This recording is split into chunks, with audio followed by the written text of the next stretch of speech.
Assalamu alaikum wa rahmatullahi wa barakatuh.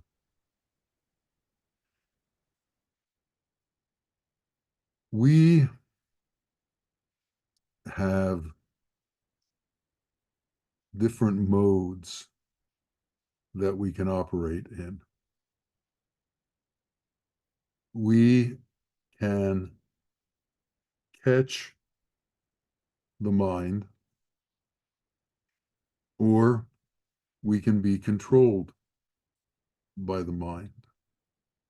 If we don't catch the mind, then we are just constantly doing as the mind suggests.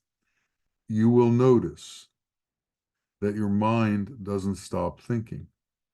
It thinks and thinks and thinks, and it makes suggestions to you as to what to do.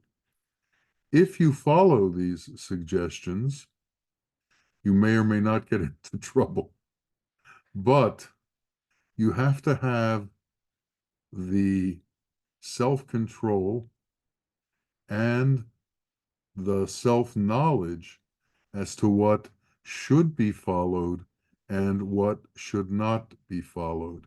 You have to have an understanding as to what you can listen to and what you can't listen to.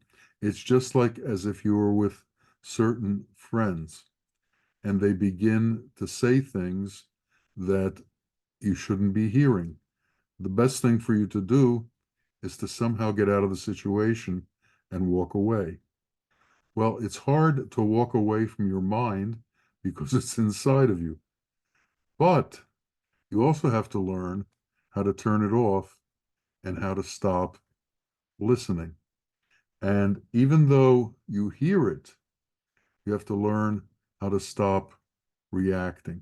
So we are either reacting to our mind or we have the self-discipline to stop the reactions and create a centralized understanding of things that we follow. And in America, the founding fathers invented a holiday. It was a non-sectarian holiday, and it didn't have anything to do with any religion, but it was a holiday to give thanks to God. It was a holiday for gratitude, and it's called Thanksgiving. And it's one of the biggest holidays in this country right now. But one of the interesting things about gratitude is gratitude can change your perspective. Gratitude can change the way you see things. Gratitude can change your attitude towards the world. For instance, someone who complains to you about the things in their childhood and the difficulties they had, or in general, they complain to you about the difficulties they've had. They've lost their gratitude. They only think about that which is difficult. They don't think about that which has been made easy for them. People forget all the gifts that they've been given. And because they forget the gifts that they've been given, they become negative and become disappointed in their lives and become disappointed in God. But man has to realize that he can't be negative. It's one of the rules that we need to abide by. We need to know how to be positive. And to understand that, we have to know that this moment in time is an indicator of what the next moment in time will be like. So if we are negative now, it's going to create a negative moment in the future. If we are positive now, it's going to create a positive moment in the future. So if we're complaining all the time, we set up this negative scenario within our life, and we begin to see things in a negative way. And if we do this for too long, it's very, very difficult to turn around and get out of this negative space. We have to understand that we have choices as to the stations and the spaces that we want to reside in. And we can't leave these up to happenstance. We should plan our space. We should plan our station. We should be conscious of where we want to be mentally. We should be conscious of the station that we want to represent. And we have to actively act towards that. And one of the ways to get out of negativity is gratitude. We have to begin to understand all that God does for us, all the gifts that He has given to us, all of the positive things that He does for us. And when we can get a hold of that and put that at the forefront of our thought, as opposed to the difficulties that we have, we will begin to change. It's been said that our imagination of our difficulties is always greater than the difficulties actually are. The mind has this way of obsessing over things. So if it gets involved in a negative thought process, if it gets involved in thinking things are difficult, it begins to obsess. And then things become more difficult and more difficult and more difficult, at least in the way we think. And little tiny things all of a sudden become mountains that we have difficulty crossing and difficulty overcoming. But that's because we allowed the mind to take control of us. And we can't let the mind take control of us. The mind runs loose. The mind goes on by itself. We are not our mind. But if we attach ourselves to our mind, it will take us to all the places that it goes. And these are not necessarily good places.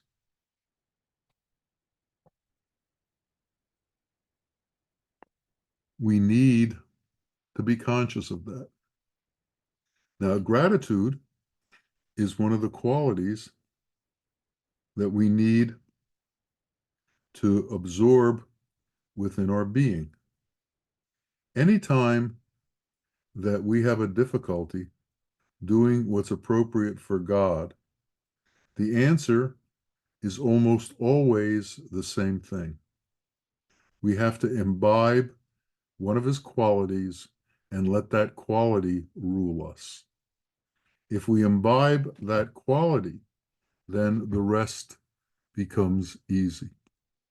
For instance, if we think we are having trouble surrendering, why are we having trouble surrendering? What is it that's stopping us from surrendering? What is it that keeps us from letting go and letting God? And what that is the fact that we don't have sufficient faith. And what is it that will give us sufficient faith? Gratitude. Gratitude brings about faith. Gratitude brings about a strong feeling of being connected to God and God being connected to you. Because if you're grateful for what's going on, all of a sudden you understand that relationship. And you understand that Allah only wants the best for you. And as soon as you can come to that conclusion that Allah only wants the best for you, then it becomes easy to surrender. But we have to establish within us the belief system that Allah only wants the best for us.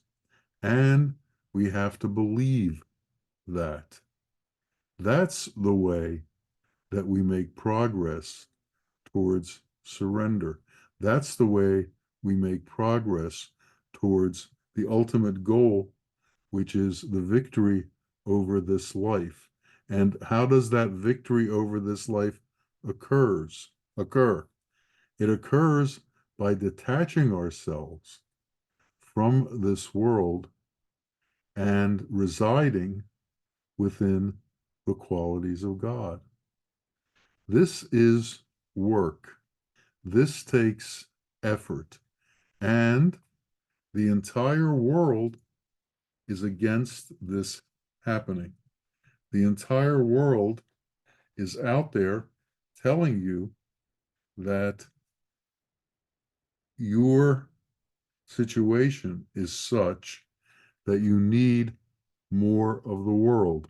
It's not telling you you need less of the world.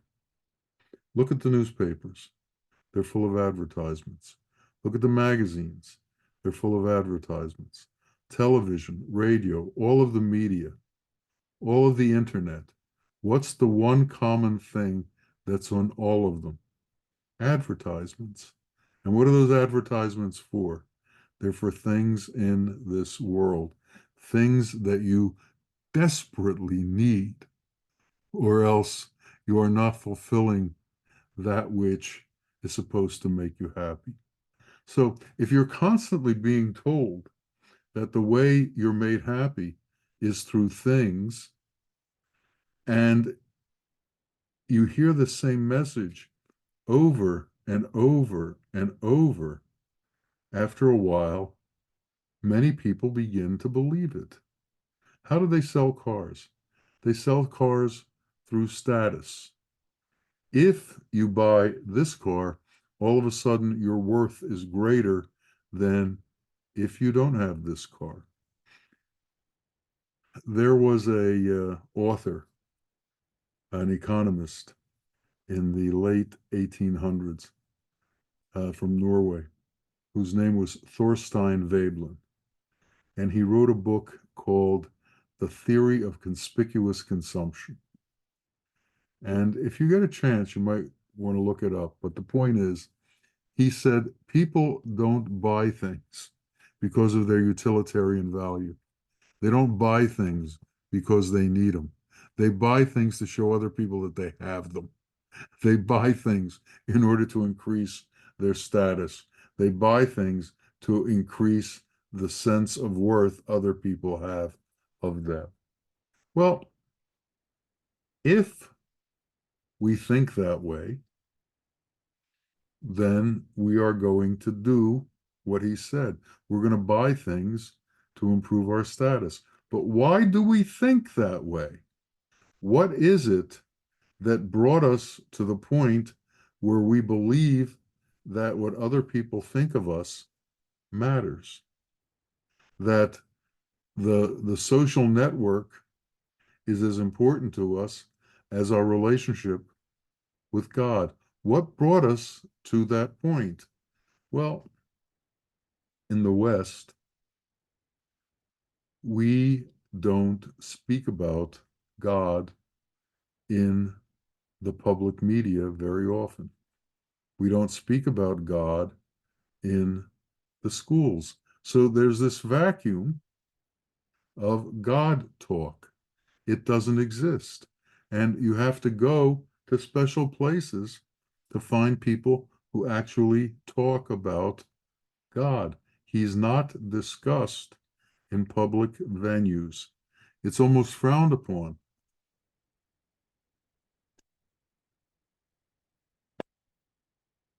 To discuss God in public venues.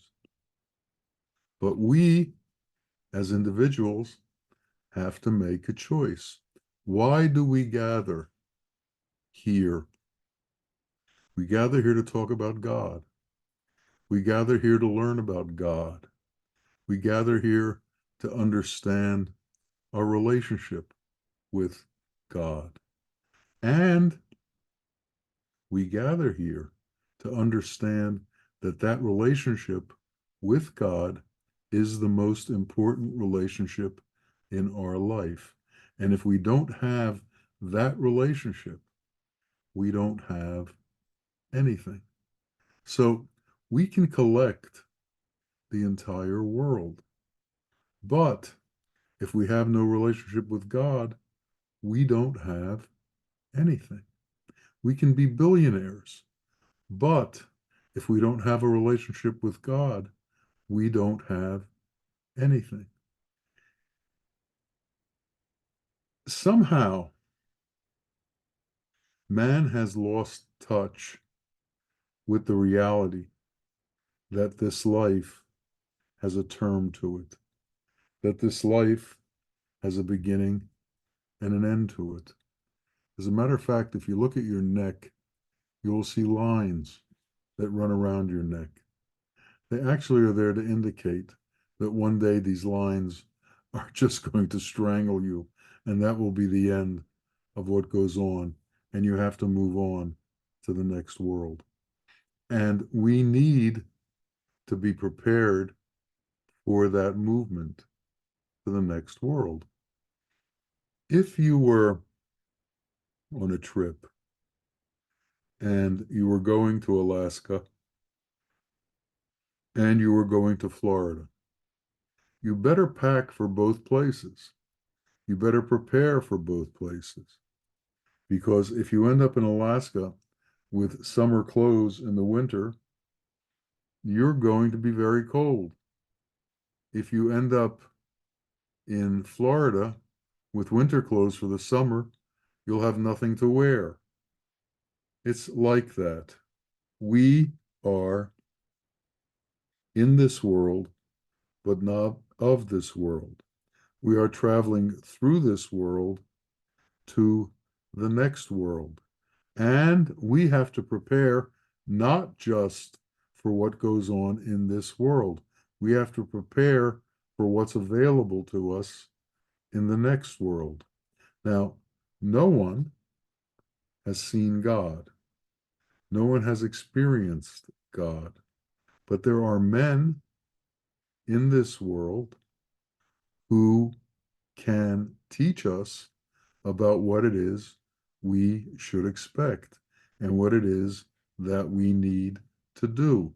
God, in his mercy, has sent these men into the world to help us prepare for the end of our days, to help us prepare for what comes next, to indoctrinate us into what it is we need to become to be acceptable in the next world.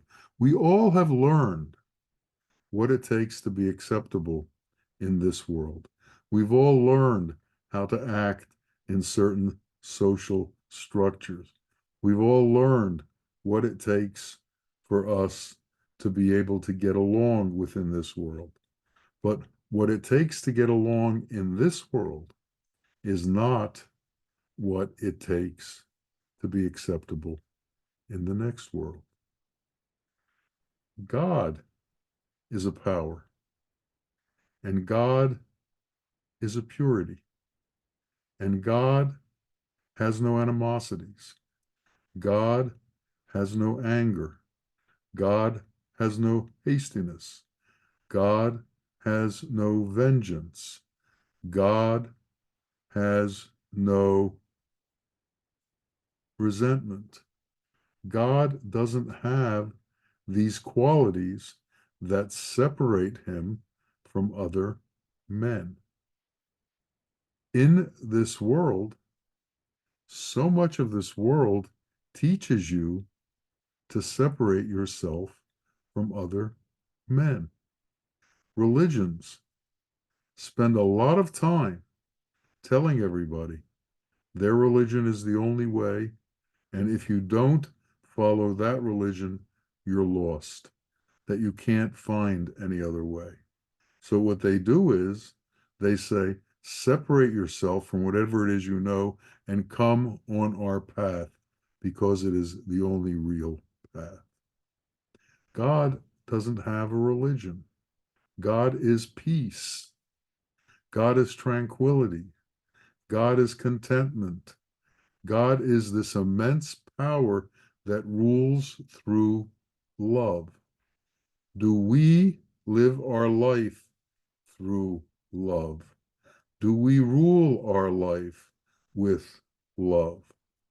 You know, when people have complaints, if you point out to them that their love is not strong enough, and that if they were able to strengthen the love in their life, that love would soothe them to the point where all of their difficulties would fade away, where all of their difficulties would disappear because of the overwhelming nature of love.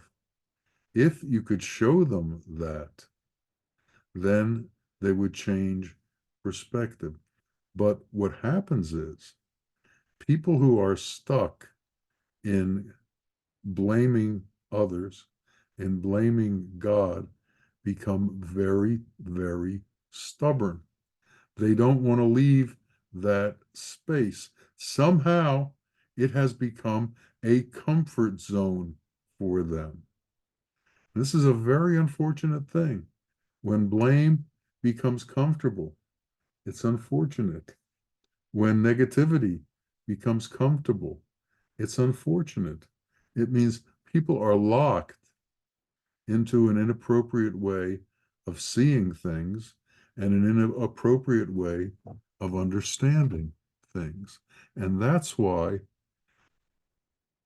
everyone needs a mentor. Everyone needs a teacher. Everyone needs a guide to pull them out of all of the difficulties in this world into the truth. This world is ruled by falsehood. This world is ruled by illusion. This world is ruled by Maya. This world is ruled by wealth and fame. Yet, people don't understand that all of these things do nothing for them except make them more miserable. A wealthy man never has enough money. And this alone gives you an indication of where his intention is, where his attitude is. We need to set up intentions for ourselves. We need to set up an intention that we will be content with what we have. We need to set up an intention that we will be satisfied with the state of our being. We need to set up an intention that even though we act to improve ourselves, we do not complain about the situation that we're in, because God, in fact, is merciful and has given us so many gifts. So we need to become conscious of the gifts that he's given us, as opposed to what it is that we think we are lacking. People who think they are lacking things become angry. People who think they are lacking things become complainers. They become whiners. They become constantly in a state of unhappiness because they believe they're lacking things.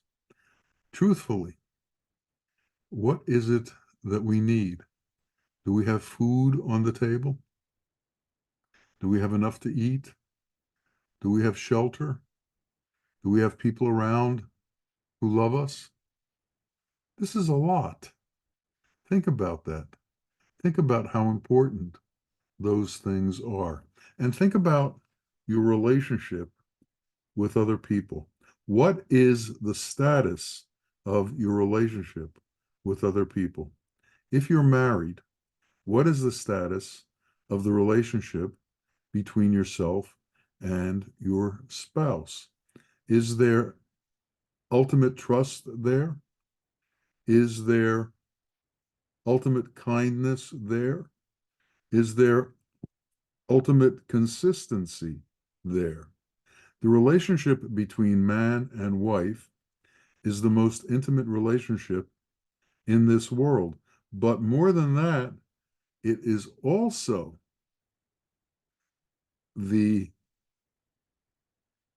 the ground where you begin to establish your relationship with God.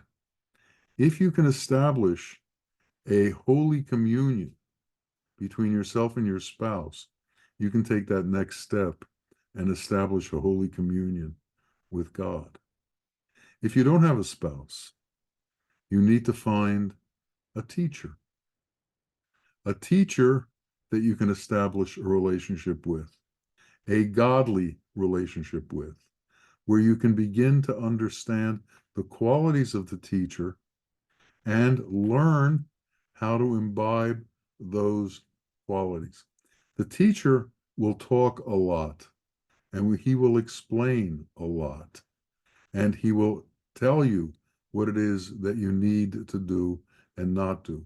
But unless you watch the teacher, and unless you see his qualities, and unless you're able to take those qualities and bring them into yourself and imitate them, you haven't accomplished anything. The point is to become the teacher. The teachers are here to give unto you what they have. God has given the teachers this special quality where they are able to transfer to people in this world that which they've been given by God. So if they've been given patience, which they have, they can show patience. And through showing patience, through the resonance that comes from them, they can bring patience into your being. They can bring love into your being. They can bring their kindness into your being. But you have to be aware of it. You have to be cognizant of it. You have to see it, and you have to want it. You have to understand it, and you have to understand where it comes from. You have to see that the teacher gives love not out of any self motive, that the teacher gives kindness not out of any kind of self motive. He does this because that's what God does, and he's doing what God does. So we have to begin to be able to love others, not out of any self motive. I mean, you can love a fish because it tastes good, or you can love a horse because it wins races for you. But can you love another human being for the sake of the fact that God created him and that God is within that being? And through loving that being, you are also loving God. Can we understand that? Can we go to that place? We need to understand that there are different stations of being. Resentment is a state. Anger is a state. Jealousy is a state. And if we are in that state, we have difficulty because we have to deal with that anger. We have to deal with that jealousy. We have to deal with that resentment. Stubbornness is a state. I know people that no matter what you talk to them about, they will have an opposite opinion and they'll start an argument over it. Now, what is it in them that is constantly oppositional to whatever's brought before them? What makes them this way? Well, the teacher will explain what makes one this way, and we'll show you how being oppositional doesn't do you any good. Imagine everybody who has these states is living with them. What's it like to live with anger all the time? What's it like to live with resentment all the time? Isn't it easier to live with love? Isn't it easier to live with compassion? Isn't it easier to live with kindness? Why do we choose the hard way? Could it just be as simple as we don't know any better and we become habituated to these difficult paths?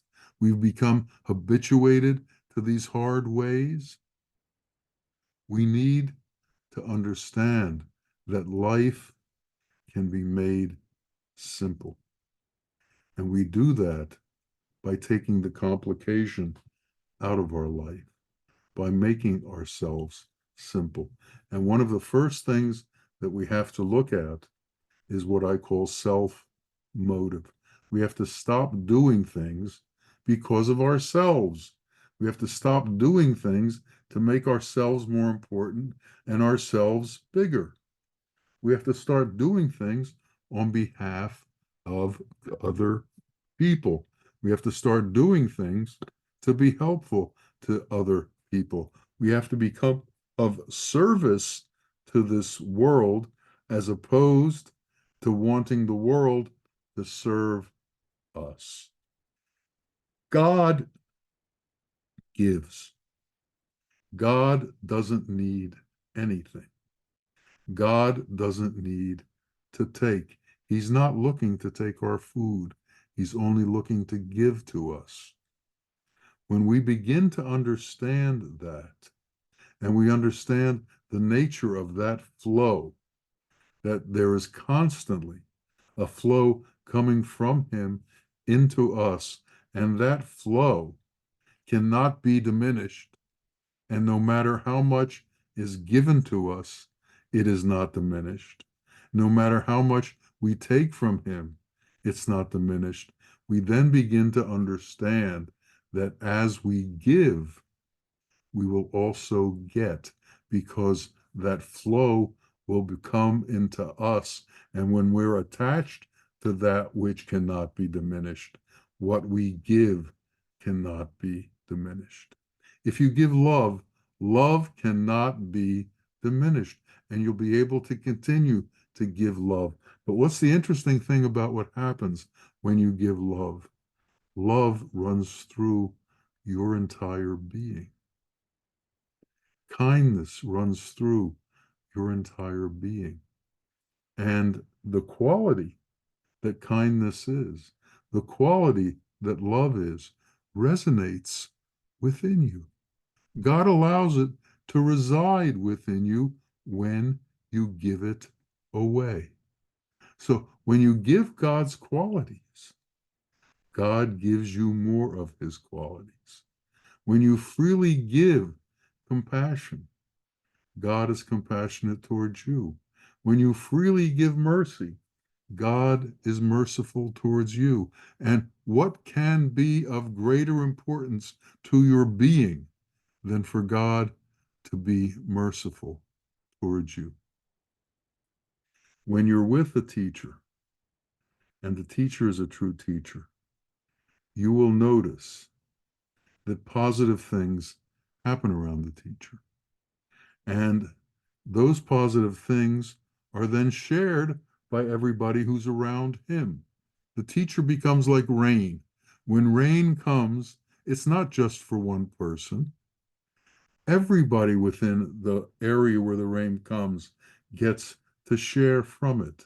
So when a holy being is walking through this earth, and that holy being is favored by God, and God gives that holy being gifts like wisdom, that wisdom becomes shared. And if you're smart enough to spend your time with such a being, then wisdom will fall on you. People give you what they have. They can't do any more than that. A snake can only give you venom. An elephant can only give you rage. A holy man can give you compassion. A holy man can give you love. A wise man can give you wisdom. So if you are looking for a place to reside in the presence of wisdom, reside in the presence of compassion, reside in the presence of love, reside in the presence of giving. This will bring you closer to God because these are God's qualities. And if we learn those qualities, then all of our difficult qualities will disappear because love is so overwhelmingly positive. It's so overwhelmingly appropriate. It's so overwhelmingly good for us that we won't want anything else.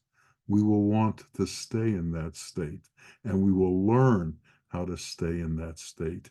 Because if we can be in that station of love, in that station of kindness, in that station of justice, in that station of mercy, it means we're close to God.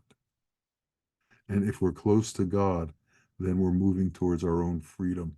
We're moving towards our own victory. We're moving towards our own release. It means that we're moving away from being controlled by the world and surrendering to that truth. And why do we surrender to that truth? Why do we surrender to that God? Because there's nothing better than that. That's the best place for us. Everything else is less. And when we realize that, we can easily do what's right. So let it come to pass that we all understand the gifts of God. We all understand the glory that He is and what He does on our behalf.